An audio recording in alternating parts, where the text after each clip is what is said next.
The door slammed behind her with such force that Victoria Jamison felt it reverberate through her entire body, matching the violent tremor of her heart as she stumbled down the wooden steps of what had been her home for 3 years. The August sun of 1882 beat down mercilessly on Laredo, Texas, turning the dusty streets into ribbons of shimmering heat that made the horizon dance and blur. And Victoria's vision was already swimming with tears and exhaustion as she pressed one hand to her swollen belly and tried to steady herself against the hitching post. "Please, Robert," she whispered, turning back toward the house with one final desperate plea, but the curtains in the window had already been yanked shut, and she knew her husband's heart had closed just as firmly. 3 months pregnant and cast out like refuse, because she had dared to question where their money was going, had dared to notice the smell of whiskey on his breath every night, and the way their savings kept disappearing into poker games at the saloon. Victoria had no family in Laredo, no one to turn to except perhaps the minister's wife, but that meant walking clear across town in this brutal heat, and she was already feeling the world tilt dangerously around her. She had not eaten since yesterday morning when Robert had finished the last of the bread and not bothered to go to the mercantile, too busy nursing his hangover and his rage at her for existing, for being pregnant with a child he no longer wanted, for reminding him of responsibilities he found suffocating. The street stretched before her like an endless river of dust and heat, and Victoria took one step, then another, each movement requiring more effort than the last. Her dress clung to her back with sweat, and the stays of her corset dug into her ribs with every breath. She had left the house with nothing except the clothes on her back and the plain gold wedding band that now felt like a shackle on her finger. 2 blocks from her former home, Victoria's knees began to buckle. The sun was directly overhead now, offering no shade, no mercy, and her mouth felt as dry as the cracked earth beneath her feet. She could see a few people moving about their business farther down the street, but they seemed miles away, and her voice when she tried to call out came as barely a whisper. She made it another few yards before her legs simply gave out. Victoria collapsed onto the hard-packed dirt road, her hands instinctively cradling her belly even as consciousness began to slip away from her like water through cupped fingers. The heat pressed down on her like a living thing, stealing the breath from her lungs and the strength from her limbs, and she wondered dimly if this was how her story would end, alone and forgotten in the dust of a Texas street. She did not hear the hoofbeats approaching, did not feel the shadow that fell across her body as a rider pulled his horse to a sudden stop. Her world had narrowed to darkness and heat, and the distant sound of her own heartbeat growing fainter with each passing moment. Lucas Quinn had been riding into Laredo to pick up supplies for his ranch when he spotted the crumpled figure in the road.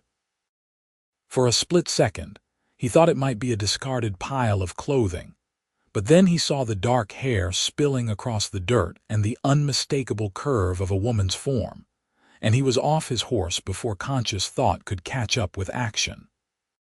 "Madam," he said urgently, dropping to his knees beside her and carefully turning her onto her back. Her face was pale beneath the flush of heat exhaustion, and when he pressed his fingers to her throat, her pulse was thready and weak. "Madam, can you hear me?" Victoria's eyelids fluttered but did not open. Lucas looked around quickly, assessing the situation with the swift efficiency of a man who had spent his 30 years learning to make decisions in moments of crisis. The nearest doctor was at the far end of town, too far to carry her in this condition, and he could see she was pregnant, which complicated everything. He uncorked his canteen and carefully dribbled a small amount of water onto her cracked lips, supporting her head with his other hand. "Come on," he murmured. "Come back. Do not give up yet." The water seemed to have some effect because Victoria made a small sound and her lips parted slightly. Lucas gave her a bit more, not too much because he knew that could be dangerous when someone was this far gone, and then he quickly soaked his bandana with water and pressed it to her forehead and the back of her neck. "That's it," he said when her eyelids flickered again. "You are going to be all right. I have got you now." Victoria's eyes finally opened, unfocused and confused, the deep blue of them startling against her pale face. "Where?" she managed to say, the word barely audible. "You are in the street," Lucas said gently. "You collapsed. I am going to get you out of this sun and get you help."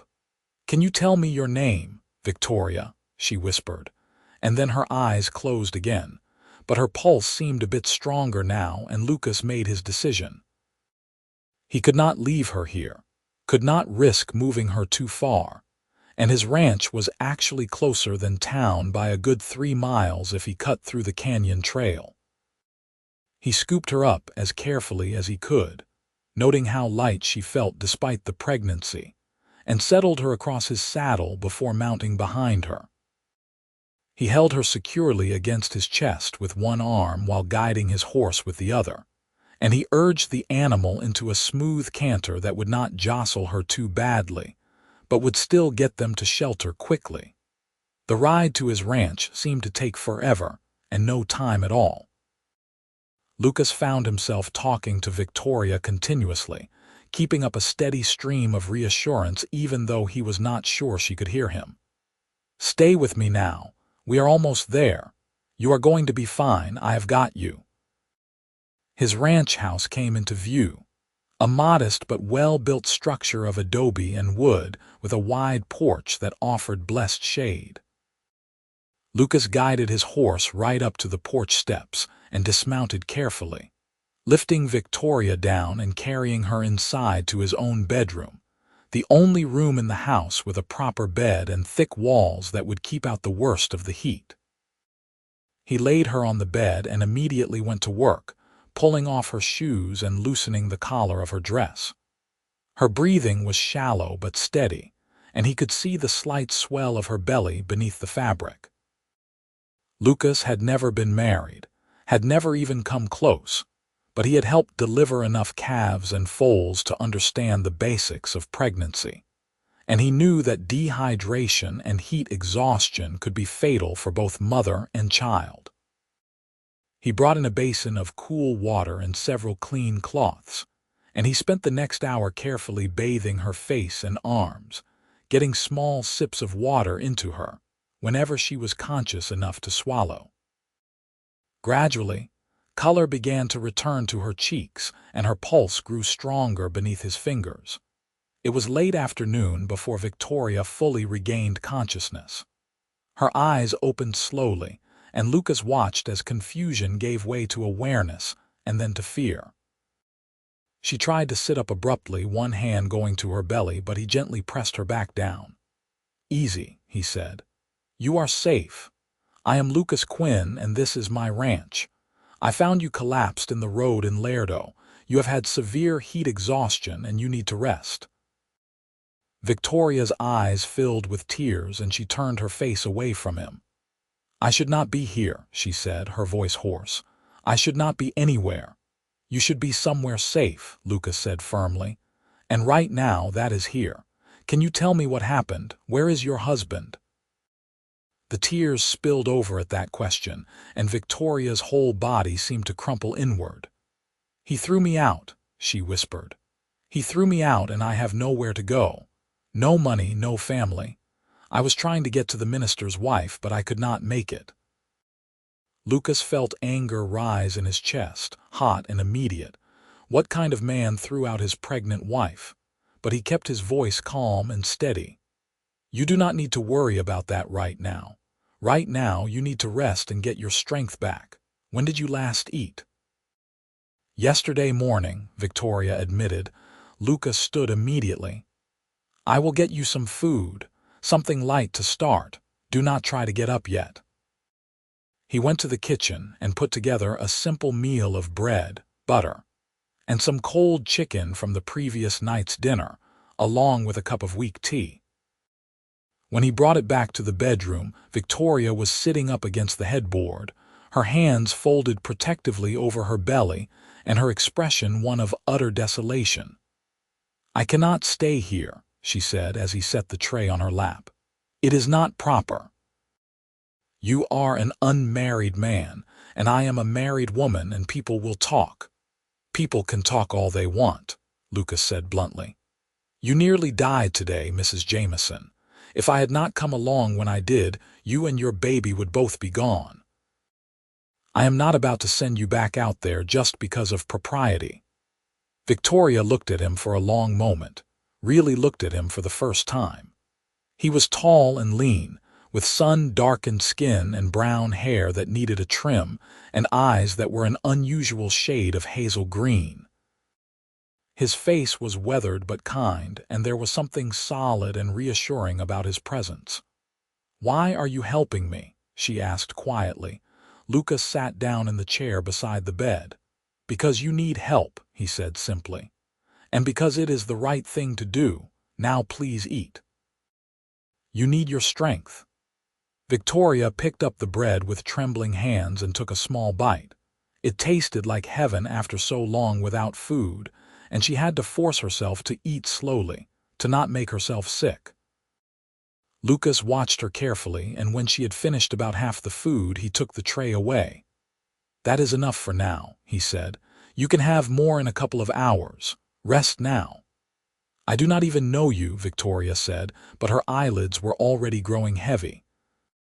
The exhaustion of the day was catching up with her now that she was safe and had food in her stomach. "You will," Lucas said quietly. "Rest, Victoria."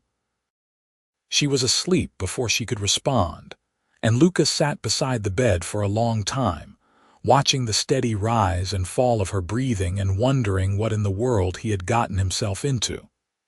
He had a ranch to run, cattle to tend, and a life that was orderly and predictable.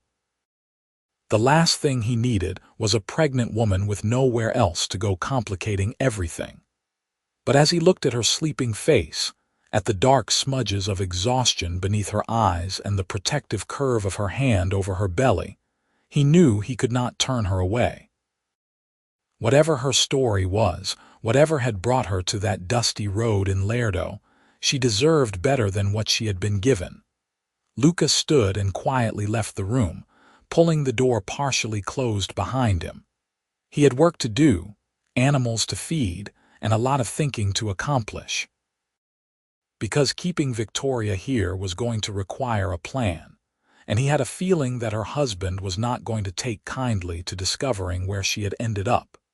The next morning, Victoria woke to sunlight streaming through unfamiliar windows and the smell of coffee and bacon. For a moment, she was completely disoriented, and then the memories of yesterday came flooding back, and she pressed her hands to her face, fighting back a fresh wave of tears. She was in a stranger's house, dependent on his charity, with no money and no prospects, and a baby coming in 6 months. There was a gentle knock on the door, and Lucas's voice came through. "Mrs. Jamison, are you awake? I have brought you breakfast." Victoria quickly wiped her eyes and tried to smooth her hair, which was a lost cause without a brush. "Yes," she called. "You may come in." Lucas entered with a tray laden with bacon, eggs, biscuits, and coffee. He set it on the bedside table and then stepped back, giving her space. "How are you feeling this morning?" "Better," Victoria admitted. "Stronger. Thank you for everything you have done, Mr. Quinn." "I truly do not know how to repay you." "You do not owe me anything," Lucas said. "But we do need to talk about what happens next. I have been thinking about it all night." Victoria's heart sank. Of course. He was going to send her back to town, and she could not blame him. "I understand," she said quietly. "If you could perhaps take me to the minister's house in town, I will see if they might take me in." "That is not what I was going to suggest," Lucas said. He pulled the chair closer to the bed and sat down, his expression serious. "I think you should stay here, at least for now. You need time to recover and you need to figure out your situation. I have plenty of room and I could use help around the place anyway." Victoria stared at him. "Mr. Quinn, I cannot possibly stay here. The scandal alone would ruin both our reputations. And I am married, even if my husband does not want me anymore." "I have thought about that too," Lucas said. "We will tell anyone who asks that you are my cousin from back east, come to help me run the household while you recover from the journey. It is not perfect, but it will be enough to keep the gossips at bay, at least for a while."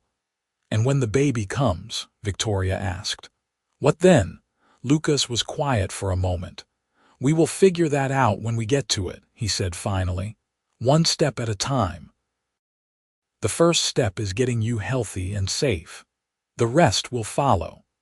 Victoria wanted to argue, wanted to point out all the ways this plan was impossible and improper, but the truth was that she had no better options. The minister and his wife were kind, but they were also poor, and taking in a pregnant woman for 6 months or more would strain their resources past breaking.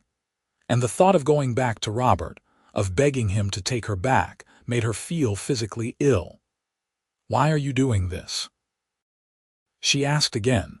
"You do not know me, I could be anyone." Lucas met her eyes steadily.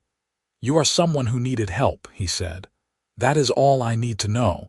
Now eat your breakfast before it gets cold, and then if you are feeling up to it, I will show you around the place." Over the next few days, Victoria slowly began to settle into life at the Quinn ranch.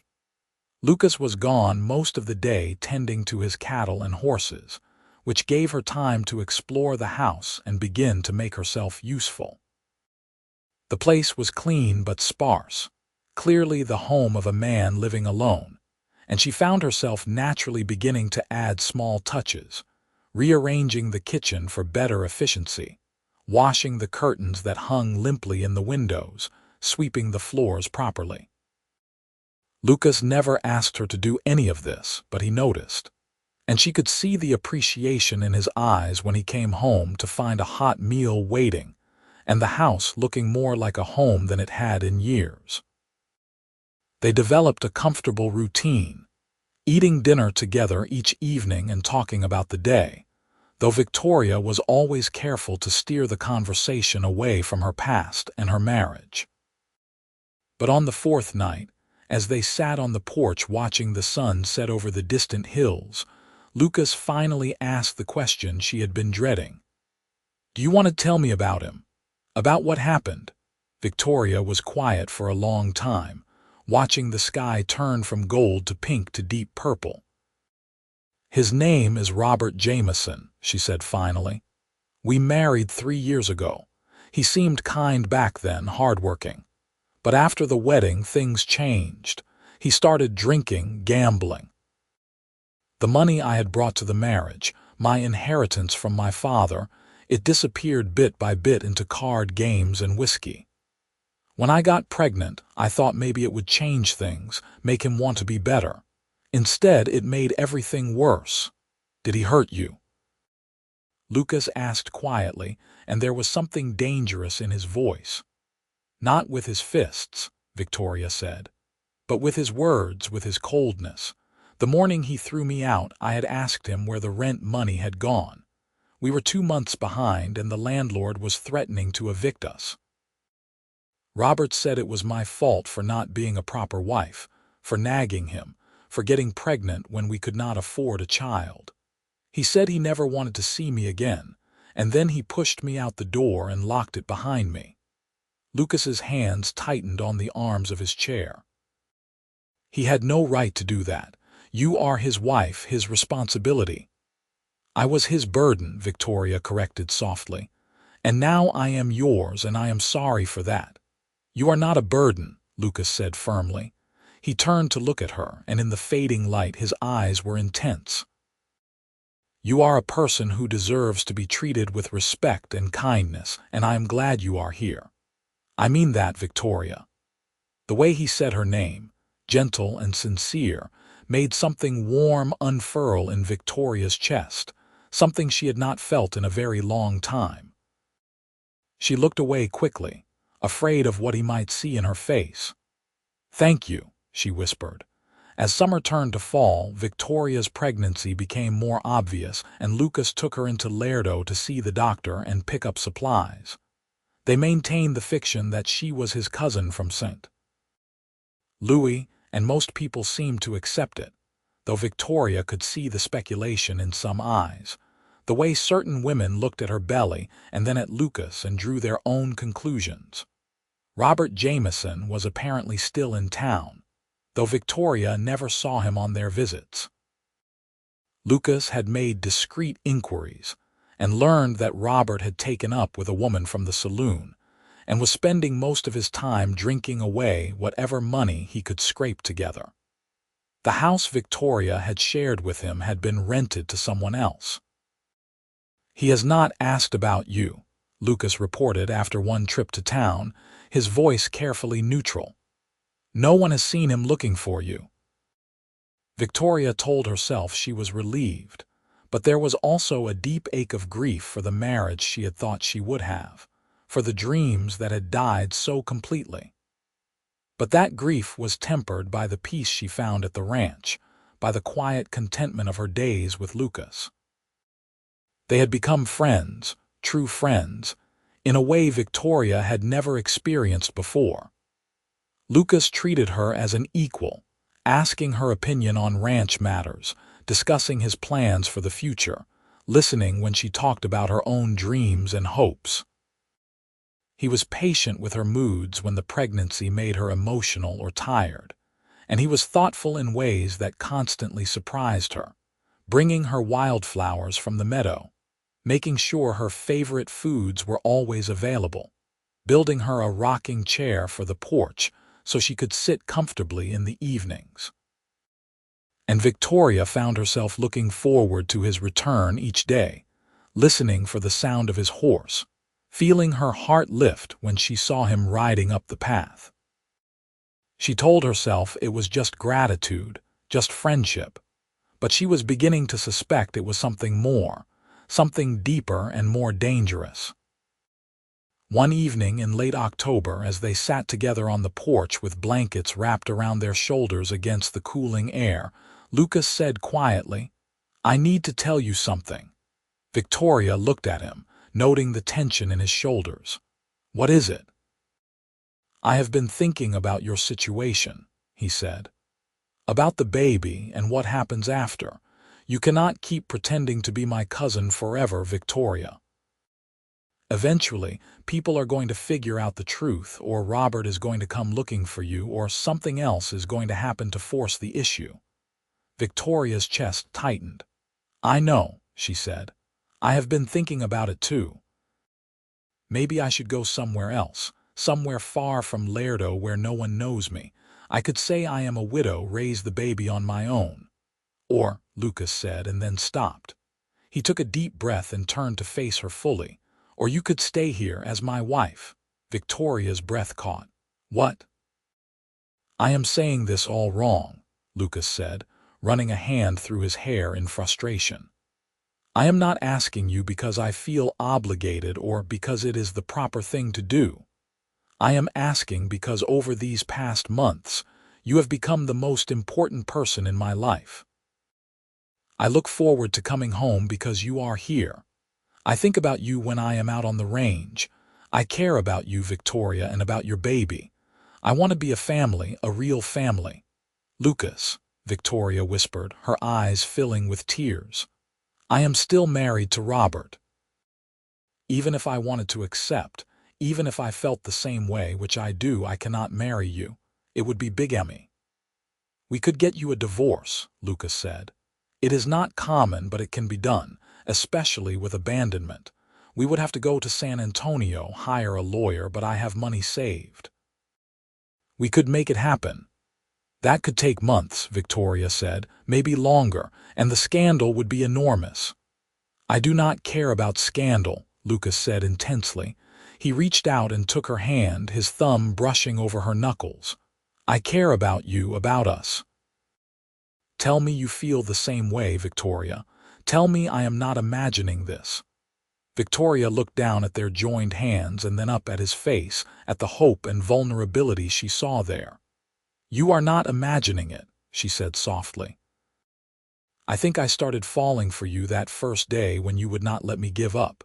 You have shown me what kindness looks like, what respect and partnership mean. You have given me a home when I had none and asked for nothing in return. I do love you, Lucas, but I am afraid." "Of what?" he asked gently.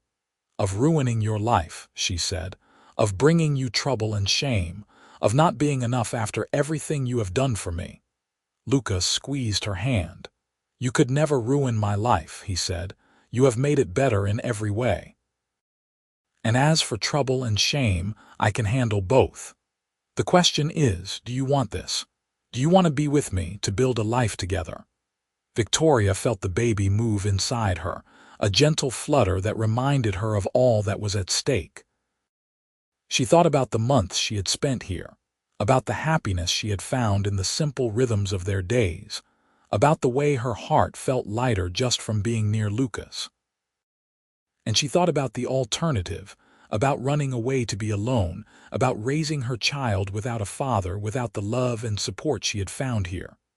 "Yes," she said, her voice growing stronger. "Yes, I want this. I want you. I want us." Lucas's face broke into a smile that transformed him, and he cupped her face in his hands gently. "May I kiss you?" he asked. Victoria nodded, and Lucas leaned in slowly, giving her every opportunity to change her mind. His lips met hers softly, tentatively at first, and then with growing warmth and certainty. Victoria felt tears slip down her cheeks, but they were tears of relief and joy, and when they finally pulled apart, Lucas wiped them away with his thumbs. "We will figure this out," he promised. "Together." The next day, Lucas rode into Laredo and came back with information about lawyers in San Antonio who handled divorce cases. It would indeed take time and money, but it was possible, especially since Robert had so publicly abandoned Victoria and was living openly with another woman. Lucas also spoke to the doctor, explaining the situation, and the doctor agreed to provide testimony about Victoria's condition when they had found her if it became necessary. Victoria wrote a letter to Robert, formal and cold, informing him that she was seeking a divorce and that he need not contest it since he had made it clear he wanted nothing to do with her or their child. She had Lucas deliver it to the saloon where Robert spent most of his time, and they waited for a response. It came 2 weeks later, scrawled on cheap paper and reeking of whiskey. Robert agreed to the divorce, with the stipulation that he wanted no financial responsibility for the child and no claim to any future property. It was callous and cruel, but it was also exactly what they needed, and Lucas immediately began arrangements to travel to San Antonio. But before they could leave, Victoria's pregnancy took a sudden turn. She woke in the middle of the night in early November with sharp pains in her belly and wetness between her legs. Lucas heard her cry out and was in her room instantly, lighting the lamp with shaking hands. "Something is wrong," Victoria gasped, clutching her stomach. "The baby, Lucas, something is wrong." Lucas's face went pale, but his voice was steady. "I am going to ride for the doctor. You hold on, do you hear me? You hold on."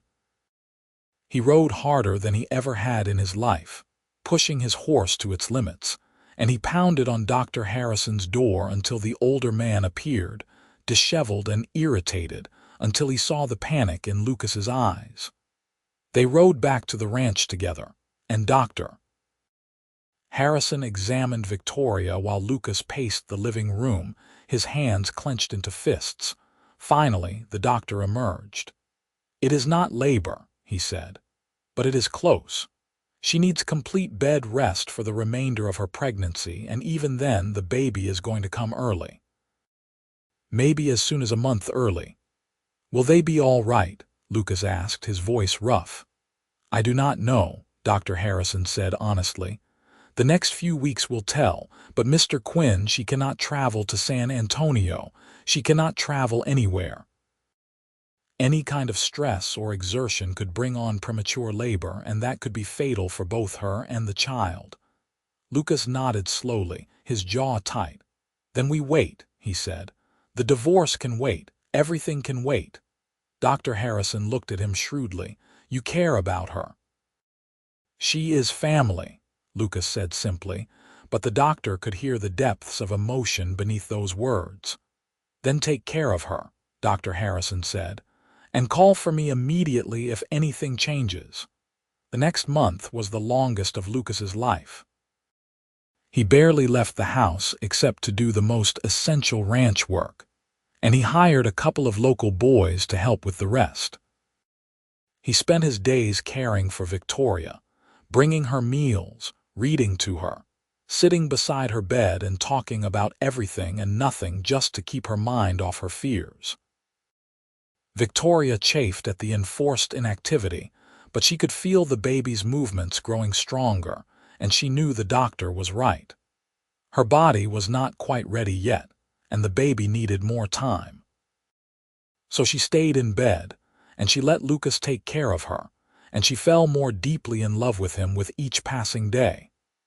Tell me about your family, she said one afternoon as he sat beside her, mending a shirt with clumsy stitches that made her want to take the needle from him and do it properly. Not much to tell, Lucas said. My parents had a small ranch in Oklahoma. They both died of fever when I was 19. I sold the place and came to Texas looking for a fresh start. Bought this land 5 years ago and have been building it up since. No siblings? Victoria asked. A sister, Lucas said quietly, Sarah. She died giving birth to her first child. The baby died too. It was 10 years ago, but I still think about her. Victoria reached out and took his hand. I am sorry, she said. That must have been terrible. It was, Lucas admitted. It is part of why I worry so much about you.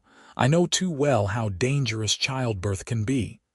I am going to be fine, Victoria said with more confidence than she felt. We both are. I have too much to live for now to give up. Good, Lucas said, lifting her hand to his lips. Because I have plans for us, Victoria Jamison.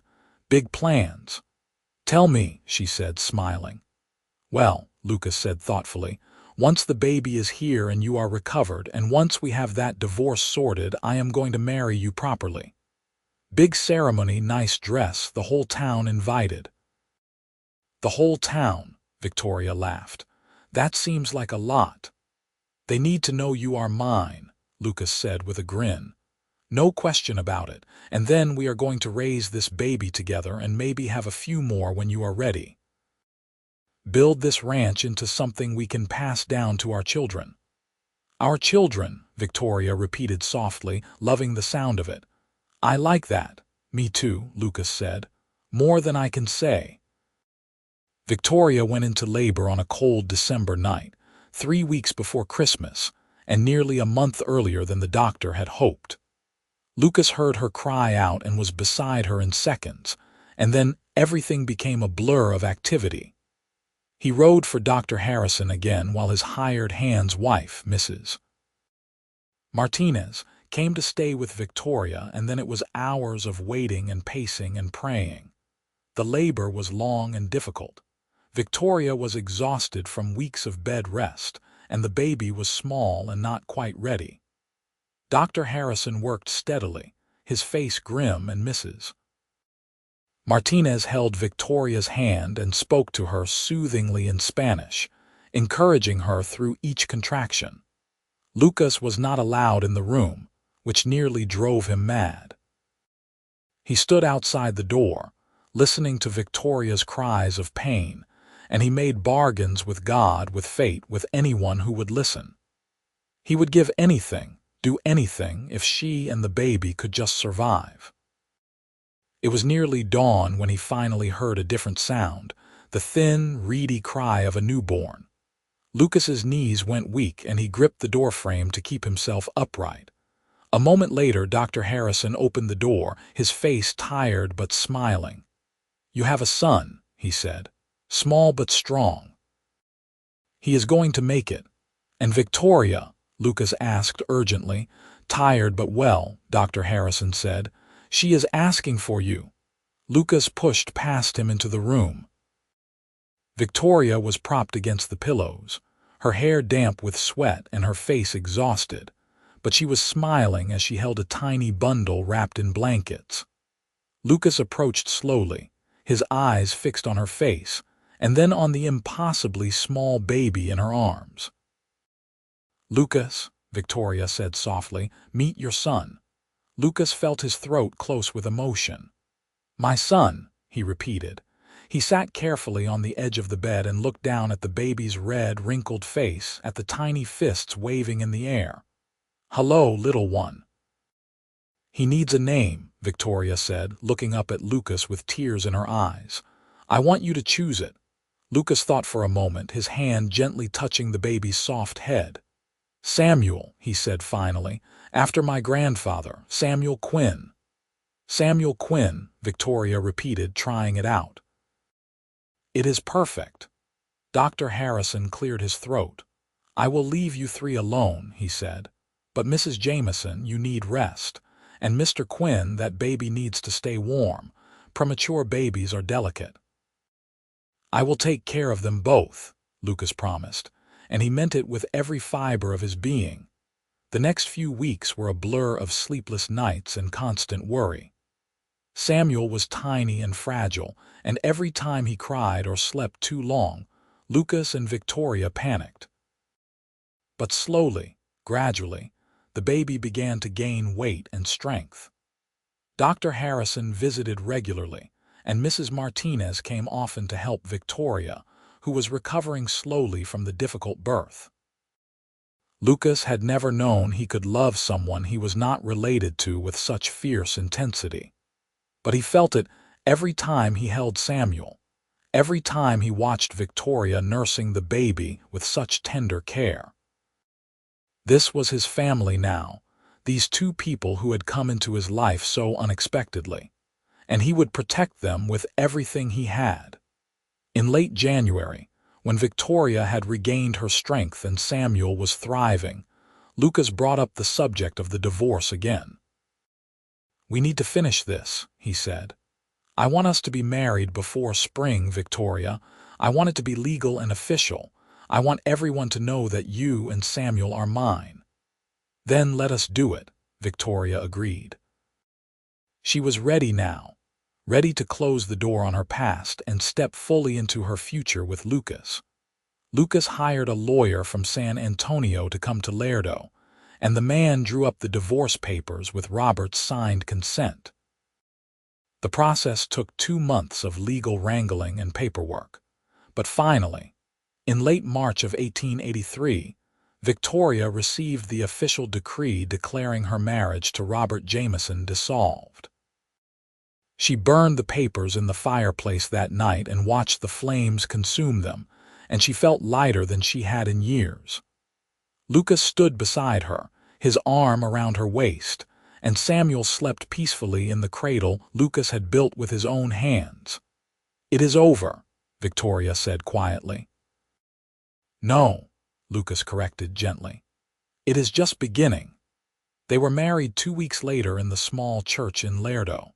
Victoria wore a simple but beautiful dress that Mrs. Martinez had helped her make, pale blue with white lace, and she carried wildflowers that Lucas had picked that morning. Samuel, now 4 months old and thriving, slept through the ceremony in Mrs. Martinez's arms. The church was not full by any means, but there were enough people there to make it feel real and special. Dr. Harrison attended, as did several of Lucas's fellow ranchers and their wives, and even a few of the townspeople who had come to know and respect Victoria over the past months. When the minister pronounced them husband and wife, Lucas kissed Victoria with such tenderness and joy that she felt tears slip down her cheeks. This was what marriage was supposed to be, she thought. partnership and love and choosing each other every day. The reception was held at the ranch, and Victoria saw her home with fresh eyes, seeing how beautiful Lucas had made it, with flowers planted along the porch and new curtains in the windows, and a sense of warmth and welcome that had never existed in the house she had shared with Robert. That night, after all the guests had left and Samuel was asleep in his cradle, Lucas carried Victoria over the threshold of their bedroom. He set her down gently and cupped her face in his hands. "I love you, Victoria Quinn," he said. "I will love you every day for the rest of my life." "And I love you," Victoria whispered. "Thank you for finding me. Thank you for giving me a second chance." "Thank you for taking it," Lucas said, and then he kissed her again, deep and slow and full of promise. Their first year of marriage was not without challenges. The ranch demanded constant work, and Samuel was a busy baby who kept them both exhausted. Money was sometimes tight, and there were days when the weight of responsibility felt crushing. But they faced everything together, and that made all the difference. Victoria discovered that she had a talent for managing the ranch's finances, and she took over the bookkeeping with Lucas's full support. She also started a small garden and began selling vegetables and preserves in town, bringing in extra income that helped them expand the herd. Lucas, in turn, learned to be a father to Samuel, patient and playful and devoted. By the time Samuel was 2 years old, Victoria was pregnant again. This pregnancy was easier, without the trauma and stress of the first, and in the spring of 1885 she gave birth to a daughter they named Rose. Lucas wept openly when he held her for the first time, this tiny perfect girl with Victoria's dark hair and his eyes. Samuel was fascinated by his baby sister, and Lucas and Victoria spent hours watching their children play together, marveling at the family they had created. 2 years later, another son arrived, whom they named James, and then 3 years after that, twin girls they named Lily and Grace. The ranch prospered along with their family. Lucas's hard work and Victoria's business sense proved to be an unbeatable combination, and they were able to buy adjacent land, expanding their holdings significantly. They hired help, built a larger house to accommodate their growing family, and became respected members of the Laredo community. But more than the material success, it was the love that filled their home that mattered most. Lucas never stopped treating Victoria with the same respect and tenderness he had shown from that first day, and Victoria never stopped being grateful for the second chance at life and love she had been given. One evening in the summer of 1892, Lucas and Victoria sat on the porch of their expanded ranch house, watching the sun set over the land they had built together. Samuel, now 10 years old, was teaching his siblings how to rope a fence post, and their laughter carried across the yard. "Did you ever imagine this?" Victoria asked, leaning against Lucas's shoulder. "When you found me in that road 10 years ago, no," Lucas admitted. "I thought I was just helping someone who needed it. I had no idea I was meeting the love of my life." Victoria smiled. "I thought I was dying," she said. "I thought my story was over, and instead it was just beginning." "The best parts were ahead," Lucas agreed. He kissed the top of her head. "And they still are. We have many more years together, Victoria, many more adventures." "Good," Victoria said softly. "Because I never want this to end." They sat together in comfortable silence, watching their children play and feeling the peace of a life well lived. Victoria thought about Robert sometimes, about the man she had once been married to, and she felt nothing but pity. He had thrown away something precious because he could not see its value, and in doing so, he had given her the opportunity to find true happiness. She had heard through town gossip that Robert had left Laredo years ago, drifting from town to town, never settling, never finding peace. Part of her hoped he had found some measure of contentment, but mostly she just felt grateful that he had let her go, that he had set her free to find the life she was meant to live. As the years continued to pass, Lucas and Victoria's children grew into fine young adults. Samuel inherited his father's love of ranching and his mother's business sense, and he began taking on more responsibility for managing the land. Rose was artistic and thoughtful, with a gift for teaching that led her to become the schoolteacher in Laredo. James was adventurous and bold, dreaming of seeing more of the world, and the twins were inseparable, finishing each other's sentences and sharing a special bond. When Samuel announced his intention to marry a girl from a neighboring ranch, a sweet-natured young woman named Catherine, Lucas and Victoria hosted the wedding at their home, and Victoria found herself thinking back to her own wedding, to how far they had come. "What are you thinking about?" Lucas asked, finding her standing alone for a moment during the reception. "About how lucky I am," Victoria said. "About how that terrible day when Robert threw me out turned out to be the best thing that ever happened to me." "Because it led you to me," Lucas said, pulling her close. "Because it led me to us," Victoria corrected. "To this life, this family. I would not change a single thing, Lucas, not one moment." "Even the hard parts?" Lucas asked. "Especially the hard parts," Victoria said, "because they taught me what real love looks like. They taught me that being strong sometimes means accepting help, and that home is not a place, it is a person." Lucas kissed her softly. "You are my home too," he said. "Always have been, from that first moment I saw you in the road and knew I had to save you." "We saved each other," Victoria whispered. As the sun began to set on Samuel and Catherine's wedding day, Lucas and Victoria stood together watching their children dance and celebrate, and they knew that their love story, which had begun in such desperate circumstances, had created something beautiful and lasting. They had built not just a ranch but a legacy, not just a family but a dynasty of love and respect and partnership. Years later, when they were old and gray and surrounded by grandchildren, Victoria would still remember that August day in 1882, when her life had fallen apart and then been put back together in ways she never could have imagined. She would remember the heat of the sun, and the dust of the road, and the moment when she opened her eyes to see Lucas's face above her, determined and kind. And Lucas would remember the surge of protectiveness and purpose he had felt when he saw her lying in the road, how something in his heart had recognized her even before his mind understood what she would come to mean to him. He would remember carrying her to safety, watching her recover, falling in love with her slowly and then all at once. On a cool evening in the autumn of 1910, Lucas and Victoria sat on their porch as they had done thousands of times before, their hands intertwined, their hearts still beating in rhythm after 27 years of marriage. They had outlived the Wild West that had brought them together, had seen the turn of the century and the changes it brought, but their love remained constant. "No regrets?" Lucas asked, as he sometimes did.